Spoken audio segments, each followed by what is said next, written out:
அன்புக்குரிய மருதவாடா அன்பு பிள்ளைகளே, உங்களை வாழ்த்துகிறோம். தென்னிந்திய திருச்சபை நேதாஜி நகர் குருசேகரம் கிறிஸ்தவ ஆலயத்தின் சார்பாகவும் எங்களுடைய குடும்பத்தின் சார்பாக உங்களை வாழ்த்துகிறோம். இந்த வெக்கேஷன் பைபிள் ஸ்கூல்ல உங்களை சந்திப்பதில் ஆண்டவருக்கு நன்றி செலுத்துகிறேன். நீங்கள் இன்னும் வேதத்தில் அதிகமாய் கற்றறிந்து அறிவதற்காக படைப்பின் ரகசியத்தை குறித்து, படைப்பின் பெருமையை குறித்து, படைப்பு மனிதனுக்கு எவ்வளவு நன்றாய் இருக்கிறது என்பதை குறித்து நமக்கு இந்த வருஷத்தில் நம்முடைய சபை நமக்கு தென்னிந்திய திருச்சபை நம்ம சென்னை பேராயம் நமக்கு கொடுத்திருக்கு. చెన్నై దర్శన సంఘం నుంచి మీకు ఇంకా బైబిల్ పాఠాలు లోతుగా సృష్టిని కొనియాడమని పాఠాలు మీకు ఇవ్వబడినది. உங்களோடு அருமையான ஆயர் படைப்பை குறித்து அருமையா சொன்னாங்க. సృష్టిని గురించి రెవరెంట్ అయ్య గారు మీకు చక్కగా సర్వించారు. மனிதனுக்கு காற்று எவ்வளவு முக்கியம், அதில் ஆக்சிஜன் கார்பன் டை ஆக்சைடை குறித்து மெதுவாக அழகா சொன்னாங்க. గాలి ఆక్సిజన్ గురించి కార్బన్ డైఆక్సైడ్ గురించి మీకు చక్కగా వివరించి చెప్పారు. அவர்களை கூட வாழ்த்துகிறேன். பாஸ்டர் గారిని దీవిస్తున్నాం. இந்த நேரத்தில் உங்களோடு பணி செய்யும் அருமையான ஆயர் ஜெபஸ்டின் மற்றும் மிஷனரி பாஸ்கர் குடும்பம் அவருடைய துணைவியார் பிள்ளைகளை வாழ்த்துகிறேன். ఈ సమయంలో కూడా మా యొక్క గురువు గారు జెబస్టిన్ అయ్య గారిని నన్ను కుటుంబాన్ని పిల్లలను దీవిస్తున్నారు. இந்த நேரத்தில் கூட ஜெபஸ்டின் ஐயா அங்கே வந்து திருமணமாகி இன்று ஒரு குழந்தைக்கு ஒரு மகனுக்கு தகப்பனாய் கூட ஆகியிருக்கிறார். మన యొక్క గురువు గారు జెబస్టిన్ అయ్య గారు ఈ ప్రాంతంలో పెళ్లి జరగకుండా వచ్చి ఈ ప్రాంతం పెళ్లి చేసుకుని ఇప్పుడు ఒక తండ్రి అయి ఉన్నాడు, ఒక కొడుకు కూడా అయ్య గారికి జన్మించారు. ஆனால் ஆண்டவருக்கு நாம் கைகளை தட்டி வாழ்த்துக்களை சொல்லுவோம். దేవునికి మనందరం కృతజ్ఞతలు అయ్య గారికి చెప్తాం. நாம் படைப்பாகிய நாம் எப்படி இருக்க வேண்டும் என்பதை குறித்து ஆண்டவர் தெளிவா சொல்றார். సృష్టిని గురించి మనం ఎలా ఉండాలో దేవుడు చక్కగా సెలవిస్తున్నారు. ஒரு பள்ளிக்கூடம், ఒక పాఠశాల, ஒரு சிறுவன், ఒక చిన్న పిల్లడు, 6th படிக்கிற பையன், 6వ తరగతి చదువుతున్న పిల్లడు, அவன் அந்த பள்ளிக்கூடத்துல மரத்தோடு ஃப்ரெண்ட் ஆயிட்டான். ఆ పిల్లడు ఆ పక్కన ఉండండి పిల్లడితో స్నేహితుడయ్యాడు. ஏன்னா மரம் இல்லாம நம்ம வாழ முடியாது. ఏమంటే చెట్టు పెరగలేదు, அது நமக்கு ஆக்சிஜனை தருது. ఆ చెట్టు మనకు ఆక్సిజన్ ఇస్తుంది. நம்ம கொடுக்குற கார்பன் டை ஆக்சைடை வாங்கி ஆக்சிஜனை மாத்துது. మనం ఇస్తున్నటువంటి కార్బన్ డైఆక్సైడ్ పీల్చి మనకు ఆక్సిజన్ ఇస్తుంది. ఆ చెట్టు வெயில் நேரத்துல மரத்துல வந்து நிக்கிறப்போ நல்ல குளிர்ச்சியான காற்றை நமக்கு தருது. ఆ చెట్టు దగ్గర మనం ఇచ్చిన చక్కటి గాలిని ఆక్సిజన్ మనకి ఇస్తుంది. மரம் ரொம்ப முக்கியம். చెట్టు చాలా ముఖ్యమైనది. மரத்தை வளர்க்குறப்ப நம்ம நல்லா இருக்கலாம். చెట్టు మనం పెంచినప్పుడు మనం చక్కగా ఉండగలుగుతాం. அதனால அந்த மரத்தோட நண்பன் ஆயிட்டான். ఆ చెట్టుతో ఆ పిల్లడు బాగా స్నేహితుడయ్యాడు. காலையில வந்தோன்னு அந்த மரத்தோடு பேசுவான். ఉదయాన వచ్చినప్పుడు ఆ చెట్టుతో మాట్లాడు, நல்லா இருக்கியா சாப்பிட்டியான்னு கேட்பான். బాగున్నావా తిన్నావా అని మాట్లాడతాడు. அந்த மரம் இவனை பார்த்து கேட்கும், நீ நல்லா இருக்கியா, படிச்சியா, ஹோம் ஒர்க் பண்ணியா, உங்க அம்மா அப்பா பார்த்தியான்னு கேட்கும். ఆ చెట్టు ఈ పిల్లలు నువ్వు తిన్నావా, హోంవర్క్ చేసావా, మీ తల్లిదండ్రులు తిన్నారా అని అడుగుతాడు. மதிய உணவு வேளையிலையும் அதே மாதிரி பேசுவான். మధ్యాహ్న భోజన సమయంలోనూ ఆ విధంగానే మాట్లాడతాడు. அந்த மாலையிலும் பேசுவான். తర్వాత సాయంత్రం మాట్లాడతాడు. ரெண்டு பேரும் அன்பையும் துக்கங்களையும் பகிர்ந்து கொள்வார்கள். ప్రతిరోజు ఇద్దరు ఆ దుఃఖాన్ని సంతోషాన్ని పంచుకునేవారు. அப்போ ஒரு நாள் அந்த மரம் ரொம்ப துக்கமா இருந்தது. ఒకరోజు ఆ చెట్టు చాలా వేదనతో ఉంది. அந்த மரம் ரொம்ப துக்கமா இருக்கு, ஏன் துக்கமா இருக்குன்னு கேட்டுச்சு. ఆ చెట్టు ఏమి నువ్వు ఇంత దుఃఖంగా ఉన్నావని ఒకరోజు అని அந்த மரம் சொல்லுச்சு, ఆ చెట్టు చెప్పింది, காக்கா குருவிலாம் எவ்வளவு தூரம் பறக்குது, పక్షులన్నీ కాకులని ఎంత దూరం, அது சின்னதா இருந்தாலும் எவ்வளவு மேல வரையும் போகுது, ఎంత పక్షులు ఎంత పైకి தான் நினைச்ச இடத்துக்கெல்லாம் போகுது, తను ఎక్కడెక్కడ కోరుకున్నదో ఆ చోటంతా కూడా పరిగెత్తేస్తుంది. நான் பாரு నేను చూస్తే உங்களுக்கு ஆக்சிஜன் தர்றேன், మీకు ఆక్సిజన్ ఇస్తున్నా, உங்களுக்கு நிழல் தர்றேன், మీకు జ్ఞానం ఇస్తున్నా, என்னுடைய குளிர்ச்சி நாள் மழை வருது, ఇక్కడ చల్లబడితే వర్షం వస్తున్నది, இவ்வளவுலாம் வசதி கொடுக்குறேன். ఇలాంటి వసతులను మీకు కల్పిస్తుంది. என்னையெல்லாம் ஆண்டவர் இந்த ஒரே இடத்துல வச்சுட்டாரு. నన్ను మాత్రం దేవుడు ఒకే చోట పెట్టి, நீ இங்க இருந்து வீட்டுக்கு போற, ఇక్కడ నుంచి ఎందుకు ఇంటికి పోతున్నావు, வீட்டுல இருந்து பீச்சுக்கு போற, నువ్వు ఇంటి నుంచి బీచ్కి వెళ్తున్నావు, எங்கெங்கயோ சுத்துற, నువ్వు ఎక్కడెక్కడో తిరిగి இந்த பறவைகள் எல்லாம் சுத்துது, వర్షంలోనూ తిరుగుతున్నావు, எங்களால சுத்த முடியலையே, నా వల్ల ఎక్కడ తిరగలేదు ரொம்ப வருத்தப்பட்டுச்சு. అని చాలా బాధపడి அது அவனுக்கு ரொம்ப துக்கமா இருந்தது. వాడికి చాలా దుఃఖ వేదన కలిగింది. ஒரு நாள் அந்த ஸ்கூலுக்கு ஒரு மந்திரவாதி வந்தார். ఒకరోజు ఆ స్కూల్కి ఒక మంత్రం వచ్చాడు. அதாவது கண் கட்டும் வித்தை, அதான் மாயாஜாலம் பண்ற ஒரு மந்திரவாதி. ఆయన చేతులతో మాయాజాలం చేసి వ్యక్తి.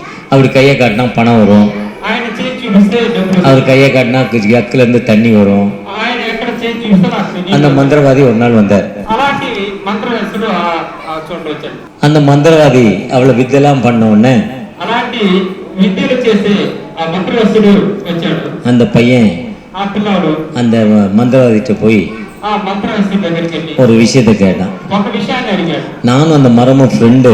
నేను ఆ చెట్టును చాలా స్నేహితులం. அந்த மரம் ரொம்ப கவலையில இருக்கு. ఆ చెట్టు చాలా దుఃఖంతో ఉన్నది. நீங்க இவ்வளவுலாம் மந்திரம் பண்றீங்களே, మీరు ఇన్ని రోజులు మంత్రాలు அந்த చేస్తున్నారు. மரத்தை உங்களால பறக்க வைக்க முடியுமா? పైకి ఎగరగల చేస్తారా? மரத்தை உங்களால ஃப்ளை பண்ண வைக்க முடியுமா? ఆ చెట్టుని పైకి ఎగరగల చేస్తారా? அவர் போய் கேட்டார். ఆ పిల్లాడు அந்த மந்திரவாதி சொன்னாரு, என்னால முடியும், ఆ మంత్రం చెప్పాడు, నా వల్ల అవుతుందని చెప్పి நான் பறக்க வைக்கிறேன். ఆ చెట్టుని పైకి ఎగరగల. ஆனா ஒரு கண்டிஷன், కానీ ఒక కండిషన్, ஒரு குறிப்பிட்ட நேரத்துக்குள்ள திரும்பி வந்துடணும். కానీ కొన్ని సమయానికి వెళ్ళి తిరిగి వచ్చేస్తుంది. அது திரும்பி வரலன்னா வீணா போயிடும். అది తిరిగి రాకపోతే అది அந்த டைமிங் தான். ఆ టైంతో వచ్చేది. அந்த குறிப்பிட்ட நேரம் நான் சொல்லுவேன். ఆ టైమింగ్ తో తిరిగి రాకపోతే அந்த நேரத்துல அந்த டைமிங்குள்ள அது மேல போயிட்டு கீழே வந்துடணும். ఆ పైకి వెళ్ళి తిరిగి వచ్చేది. அப்படின்னா ఓకేன்னுச்சு. అలాగైతే ఓకే. மரமும் சரி சொல்லிச்சு. ఆ చెట్టు సరే అని చెప్పింది. அந்த மந்திரவாதி அந்த டைமிங் கொடுத்தாரு. ఆ మంత్రవేసుడు ఆ చెట్టుకి టైమింగ్ என்ன கண் கட்டி வித்துரு, அது பணத்தை கட்டுவார், ஆனா பணமா இருக்காது, அது பேப்பர், நம்ம கண்ணுக்கு பணமா தெரியும். ఆ పేపర్ చూపిస్తే డబ్బుగా మన కంటికి తెలుస్తుంది. அதே மாதிரி அவர் அந்த குறிப்பிட்ட டைம்ல அது மாறிடும். అలాంటి టైంలోనే ఆ చెట్టు మారిపోతుంది. அந்த மரம் பறந்துச்சு, ఆ చెట్టు పైకి ఎగిరింది, திரும்பி வந்துச்சு, తిరిగి వచ్చింది. ரொம்ப சந்தோஷமா ஆயிடுச்சு மரம். ఆ చెట్టుకి చాలా సంతోషం వేసింది. ஒரு நாள் ஒரு குருவி ரொம்ப தூரம் பறந்துச்சு. ఒక రోజు ఆ చెట్టు చాలా దూరం அப்ப அந்த மரத்துக்கு ஒரு பெருமை வந்துருச்சு.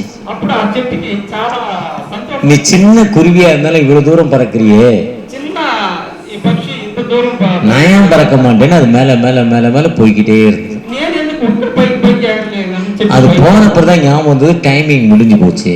అప్పుడు ఆ చెట్టు పైకి ఎగరతా ఉన్నప్పుడుதான் తెలిసింది, అయ్యో మనకి ఇచ్చిన సమయం ముగిసిందని. அந்த டைம் முடிஞ்சா அந்த மரம் அங்கிருந்து கீழே விழுந்து நொறுங்கி போச்சு. ఆ టైమింగ్ అయిపోయింది, ఆ సమయం అయిపోయిన తర్వాత ఆ చెట్టు అక్కడి నుంచి పడి. இதே மாதிரிதான் ஆண்டவர் நாம் வாழும் கட்டளைகளை கொடுத்திருக்கிறார். మనం కూడా ఈ విధంగానే మనకు దేవుడు ఒక సత్యాన్ని ఇచ్చున్నాడు. ఈ సమయంలో మన జీవితం, நீ பிறரிடத்தில் அன்பு கூற வேண்டுங்கிற ஒரு கட்டளையை கொடுத்திருக்கிறார். ఇతరుల మీద ప్రేమ చూపించేవారు, பிறருக்கு உதவி செய்ய வேண்டும் என்ற கட்டளையை கொடுத்திருக்கிறார். సహాయం చేయాలని మనకు ఆజ్ఞించున్నాడు. அந்த கட்டளையின்படி நம்ம நடக்கிறப்போ ఆ ఆజ్ఞ ప్రకారం మనం నడిచినప్పుడు ஆண்டவர் நமக்கு வாழ்வு கொடுக்கும். ஆண்டவர் దేవుడు మనకి ఆయుష్కాలం ఇచ్చే దేవుడు. ஒரு மனிதன் வர்றாரு, ఒక దేవుడు, ఒక మనిషి, அவர் ஒரு குஷ்ரோகி.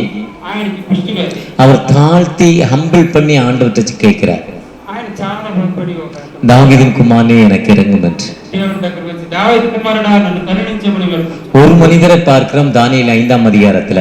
ఒక మనిషిని దానియేలు 5వ అధ్యాయంలో మనం చూస్తాం. பெல்ஷாத்தாருங்கிற ஒரு மனிதன் బెల్షస్సర్ అనే మనుషుడు தன்னை மிகவும் உயர்த்துகிறார். ఆయన చాలా దేవుడు మెచ్చి, அவர் அழிந்து போகிறார். కానీ అతను చివరికి, எப்பவுமே நம்மை தாழ்த்தி ஆண்டவர்கிட்ட ஜெபிக்கிறப்போ, ఎప్పుడైతే మనం దేవుడి దగ్గర తగ్గించుకొని అడుగుతాం, நம்மை நினைத்து ஆண்டவரோடு இணைந்து கொள்றப்போ, అప్పుడు దేవుడితో మనం ఎప్పుడైతే ఐక్యం అవుతున్నామో, நம்ம கொடுத்த வாய்ப்புகள் இவ்வளவுதான் என்பதை நினைத்து ஆண்டவரோடு கடந்து போறப்போ, మనకు దేవుడిచ్చిన అవకాశాన్ని మనం దేవుడితో ఉపయోగించుకుంటాం. ஆண்டவர் நம்மை உயர்த்தும் ஆண்டவர். దేవుడు మనం హెచ్చించే దేవుడు. அவர் మதத்தை பார்க்கல, మనం ఆ చెట్టును చూస్తాం, ஜாதியை பார்க்கல, మనం జాతరను చూడదు, கலரை பார்க்கல, మనం ఇలాంటి చూడదు, படிப்பை பார்க்கல, మన చదువును చూడదు, வயதை பார்க்கல. వయసును చూడదు. எந்த மனிதன் தன்னை தாழ்த்தி ஆண்டவர்கிட்ட கேட்கிறானோ, ఏ మనుషులైతే తనను తగ్గించుకొని దేవుడిని చూస్తాడు, தகப்பனே எனக்கு இந்த வியாதியை சரி பண்ணி கொடுங்க, దేవుడా నన్ను ఎలాగైనా సరి చేయమని, இந்த కష్టங்களை மாற்றி கொடுங்க, నా కష్టాలను మార్చేయమని, என் దేవుడు குடும்பத்துல எனக்கு என் கணவருக்கு நல்ல உறவு இல்ல, నాకు నా భర్తకి సరైన సంబంధం లేకుండా ஒரு நல்ல உறவை கொடுங்க, ఒక మంచి సంబంధాన్ని ఇవ్వమని, என் மருமகனோடு எனக்கு நல்ல உறவு இல்ல, మా యొక్క అల్లుడితో నాకు సంబంధం లేకుండా ఉన్నది, எனக்கு ஒரு நல்ல உறவை ஏற்படுத்தி ఒక கொடுங்க, మంచి సంబంధాన్ని ఏర్పరచును, தகப்பனே என்னை ஆசீர்வதிங்க, నా తండ్రిని దీవించును, என் கஷ்டங்களை மாற்றுங்க. నా కష్టాలను చూడును. ஏன்னா படைப்பு எப்பவுமே நல்லா இருக்கணும்னு நினைக்கும் ஆண்டவர். సృష్టి ఎప్పుడు మనందరం బాగుండాలనే చూస్తుంది. உலகம், இந்த உலகத்தில் ஜலத்தின் மேல் இருள் இருந்தது. ఫస్ట్ భూమి అంతను చీకటిమయంగా ఉంటుంది, ஆனால் வெளிச்சம் உண்டாக கடவுதுனாரு. కానీ దేవుడు వెలుగు కమ్మని సెలవిచ్చాడు. வெளிச்சம் தான் நம்ம வாழ்க்கையில முக்கியம். వెలుగుదా మన జీవితానికి இப்ப இந்த கரண்ட் ஆஃப் ஆயிடுச்சுன்னா இருட்டாயிரும். కరెంట్ ఆఫ్ అయితే ఇప్పుడు చీకటి మయంగా మారుతుంది. நாம் வெளிச்சமா இருக்க வேண்டும் என்று ஆண்டவர் விரும்புகிறார். మనం వెలుగుగా ఉండాలని దేవుడు సెలవిస్తున్నాడు. நீங்களும் உங்களை தாழ்த்தி ஆண்டவரை நோக்கி பார்க்கிறப்போ మీరందరూ కూడా దేవుడి దగ్గర ஆண்டவர் உங்களுக்கு வாழ்வு கொடுக்கும் ஆண்டவர். పిలుపు ఇవ్వాలని దేవుడు கடவுள் உங்களுக்கு வாழ்வு கொடுக்கும் உயிருள்ள ஆண்டவர். దేవుడు మీకు అందరికీ కూడా జీవితాన్ని ఆయుష్కాన్ని దయచేసే దేవుడు. ஒரு விசை கூட கண்களை மூடி మనమందరం ఒక నిమిషం தகப்பனே எங்களை ஆசீர்வதிங்க. దేవుడు నన్ను దీవించు. உங்களுடைய கிருபை எங்களுக்கு தாங்க. మీ యొక్క కృపను మాకు దయచేయండి. உங்களுடைய இரக்கத்தை எங்களுக்கு தாங்க. మీ యొక్క కనికరాన్ని మాకు దయచేయండి. அவரை நோக்கி பார்ப்போமா? ఆయన వేడుకుంటాం. அவரை நோக்கி பார்க்கிறப்ப உங்களுக்கு விடுதலை మనమందరం கிடைக்கும். ఆయన వేడుకుంటాం. அந்த ஆண்டவர் உயிருள்ளவர். ఆ దేవుడు మనం நம்முடைய ஜெபத்தை கேட்கும் ஆண்டவர். మన ప్రార్థన విని దేవుడు நம்முடைய விண்ணப்பத்தை கேட்கும் ஆண்டவர். మన యొక్క విన్నపాన్ని దేవుడు ఆలకించి அந்த ஆண்டவர் உங்களுக்கு வாழ்வு கொடுக்கும் ஆண்டவர். ఆ దేవుని మనం అడుగుతాం. ஆண்டவரை நோக்கி பார்ப்போமா? మనందరం దేవుని எங்கள் அன்பின் தகப்பனே, ప్రార్థన இந்த చేసుకుందాం. மருதவாடா திருச்சபை மக்களை உமது கரத்துல தருகிறோம். మరదవాడ సంఘస్థుల్ని ఈ చేతులకు இந்த అప్పగిస్తున్నాం. மக்களை ஆசீர்வதிங்க.